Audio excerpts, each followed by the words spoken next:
आखिर सिलेंडर में भरने वाली गैस कैसे बनाई जाती है? कहां से आती है ये गैस? चलिए जानते हैं।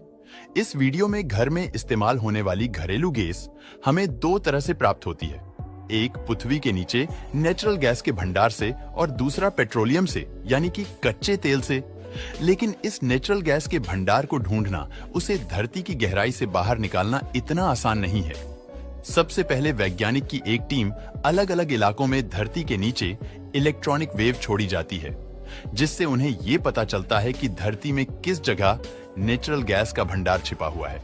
जैसे ही उन्हें नेचुरल गैस के बारे में पता चलता है, उस जगह को पॉइंट आउट कर दिया जाता है और फिर डेटा एनालाइज करने के बाद ये अनुमान लगाया जाता है या आखिर ये नेचुरल गैस का भंडार धरती में कितनी गहराई पर मौजूद होगा। जब सारी जांच खत्म हो जाती है तो उस जगह को पिन पॉइंट करके बड़ी बड़ी मशीनों को जगह पर इंस्टॉल किया जाता है और फिर शुरू होता है एक लंबा ड्रिलिंग प्रोसेस। धरती के नीचे कई किलोमीटर तक ड्रिलिंग करती रहती है जब तक कि इन मशीनों को नेचुरल गैस का भंडार नहीं मिल जाता। एक बार जब धरती की गहराई में नेचुरल गैस का भंडार मिल जाता है तो फिर पाइप के जरिए इस नेचुरल गैस को बाहर निकाला जाता है। लेकिन इस नेचुरल गैस में एलपीजी गैस के अलावा जैसे और भी कई गैसेस मौजूद होते हैं जिन्हें अलग अलग करना जरूरी होता है।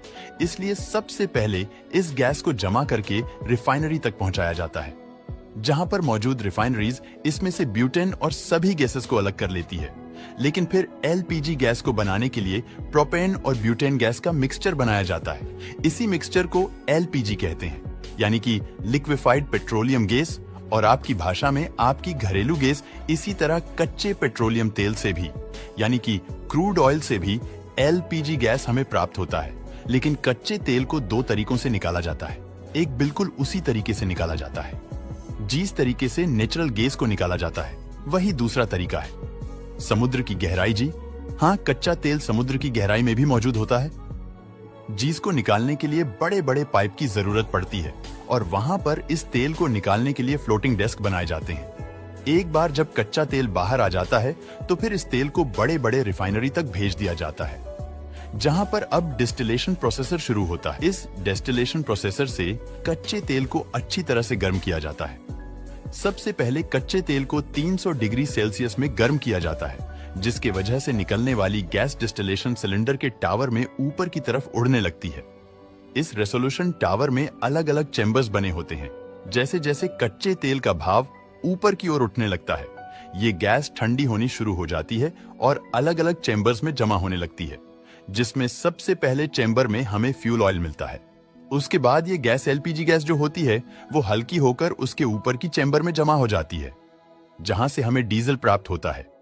इसी तरह डीजल के बाद पेट्रोल और सबसे टॉप पर हमें एलपीजी गैस की प्राप्ति होती है। लेकिन अभी इसे सिलेंडर में भरना बाकी है। इसके लिए रिफाइनरी अलग अलग कंपनियों को इस एलपीजी गैस को बेचने का काम दे देती है। कंपनी इस गैस को खरीदकर अपने फिलिंग स्टेशन तक पहुंचा देती है। एक बारी फिलिंग स्टेशन तक पहुंच जाते हैं, इन गैसों को टैंकरों में खाली कर लिया जाता है और फिर ये मशीनें इस छोटे छोटे लाल सिलेंडर में बहुत तेजी से एलपीजी गैस भरने का काम करती है। इसके बाद भरा हुआ लाल सिलेंडर छोटे छोटे डीलर्स तक पहुंचता है। डीलर्स अब इस सिलेंडर को आपके घर तक पहुंचाने का काम करते हैं।